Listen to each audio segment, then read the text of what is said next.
Welcome to HortTube. My name is Jim Putnam, and in this episode I'm going to be pruning my screening plants. I've got to prune them from my side, and then I'm going to go around to my neighbor's side and prune them on that side as well.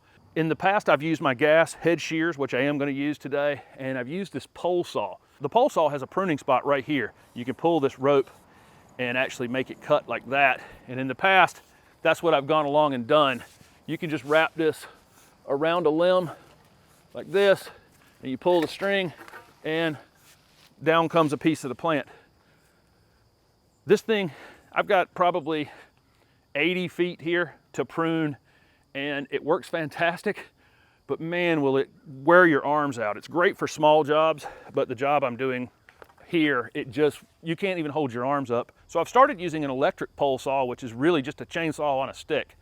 This one is a Cobalt that's 40 volts. I think this is Lowe's brand. There's a lot of brands of these, lots of people making these. They work fantastic.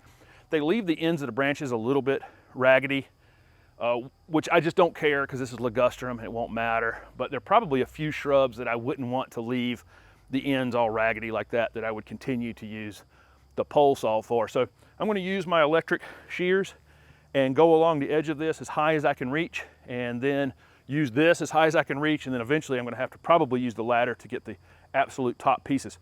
One thing about this fence that I put in on this side of these hedges, they come out and angle into my yard like this, and the sun is right here above this area, so it has an impossible time of reaching the lower limbs on the tree. The top of them are actually screening them. On hedges, you actually want to prune them angled like this right here, so that the sun, you can maximize the amount of sun hitting the surface area of the plant. So I'm going to do that with my hedgers.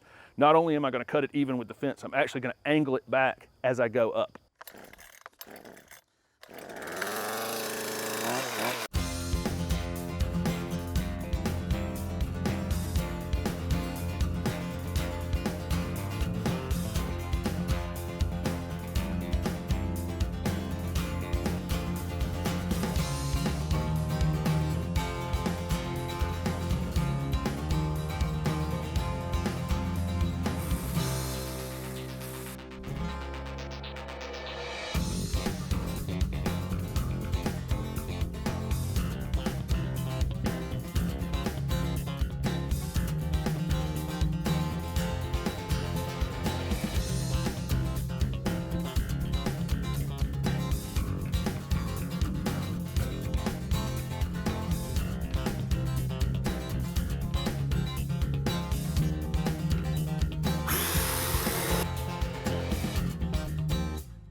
So that's it. I do leave it a little higher in this section right here because my deck is right here, and I'd be able to see right over it if I cut it down to that height right there. On the other side, I raked the limbs that I took off under the plant. I'm going to let them mulch right there. Everything that I took off on this side, I'm actually going to run it through my chipper and just leave the mulch right where it is, right where it lays right here. These have never been mulched. These ligustrum that are on this line, they've never been mulched except with their own material that I've taken off of them. And that works just fine. On the one side, I just leave the sticks whole. On this side, because I can see it along the edge of this fence, I do chip it up and make it look a little more presentable. This river birch here actually needs quite a bit of pruning done to it, but this is a bleeder tree. And if you've never heard of that, there's a group of trees that include river birch, dogwoods, maples, quite a few trees that when you cut them during the growing season, they have a hard time closing up the wounds where you cut them. So those are best done in the winter time, and I got to get after it pretty hard as well. I didn't go all the way to the end. My last 4 or 5 pieces down here are in some shade, and I pruned them more recently and they look great, no problem with those, but these had just stretched out and gotten so leggy. I think it should fill in pretty nicely. I did angle it back a little bit right here so it can get more sun on it during the day. Thank you for watching my video, and if it was helpful, please hit the like button and subscribe to my channel for future videos. Also comment below with any questions you have about pruning. Thanks again.